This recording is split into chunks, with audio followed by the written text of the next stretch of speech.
Jim, obviously a good start to trading today on the heels of a poll that said a Brexit looks less likely. Are we going to see this market really held hostage until that Brexit vote occurs later this week? I think so. I'm going out to the West Coast for Wednesday and for show Thursday, then flying back red-eye Friday, just because I feel like you have to be on the desk.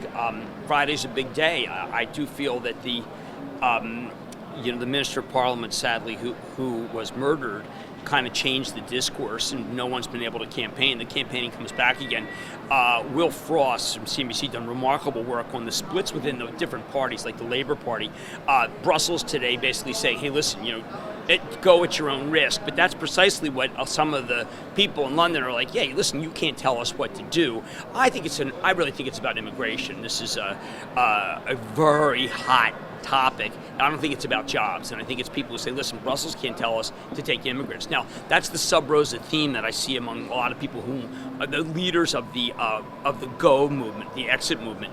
But in the end, I think jobs will be hurt. It's obvious to me that the pound is under so much less pressure today, and Europe really rebounds. We should not be rebound as much, in part because we never went down as much, and that's why I've been saying, please don't come in all the way up here. Wait till things cool off. You go in and buy 3M at an all-time high, and you get a sell wave program off of Janet Yellen tomorrow, who comes in and says, listen, post-Brexit, we're going to relook at everything, and you'll be regretful, but you'll be less regretful 3M than you will be the banks, which is the banks. I just don't think work. They're up because interest rates are up today. They need that to go on, and I just think we're very underweight in the banks at Action Alerts. We own some Citi, it's been very bad.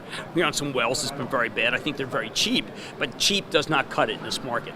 Expensive doesn't cut it either. Doug Cassman doing some great stuff about what's expensive and how that's not working in various peaks. He seemed to be concerned that I said that Nike might be bottoming. That's Bruce Kamich, by the way, with a fabulous bit of chart work on top of a Piper story about maybe Nike's cheap.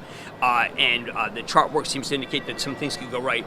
Doug hates, he's peaked this, peaked that. I mean, there's a region in the Adirondacks called the High Peak region, and Doug should be called Mr. Adirondack.